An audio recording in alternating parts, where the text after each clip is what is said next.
দর্শক হাই রে হাই, চরম লজ্জায় গু হারালো বাংলাদেশ। আর তাই তো এমন বাজেভাবে ম্যাচ হেরে সংবাদ মাধ্যমে এসে লিটন দাস বলেন, ব্যাটিংয়ে তৌহিদ হৃদয়, শামীম পারভেজ, বোলিংয়ে তানজিম সাকিব, রিশাদ ও শেখ মেহেদী, এই গাদাগুলোর জন্য ম্যাচটি হেরেছি। দর্শক, খবর বিস্তারিত জানুন পুরো প্রতিবেদনে।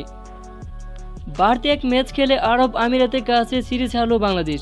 এদিন প্রথমে ব্যাটিংয়ে চরম ব্যর্থ হয়েছেন সবাই, তবে শেষ দিকে জাকির আলী অনিক 34 বলে 41 এবং হাসান মাহমুদের 15 বলে 26 রানের ঝড় ইনিংসে সংযুক্ত আরব আমিরাতের বিপক্ষে 20 ওভারে 9 উইকেট হারিয়ে 162 রান করেছিল বাংলাদেশ।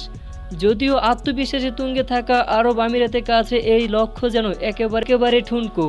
শুরুতে ইনফর্ম ওপেনার মোহাম্মদ ওয়াসিমের উইকেট হারালেও আলিশান হাফ সেঞ্চুরি এবং আসিফ খানের ঝড় ইনিংসে বাংলাদেশকে 7 উইকেটে হারিয়েছে আরব আমিরাত।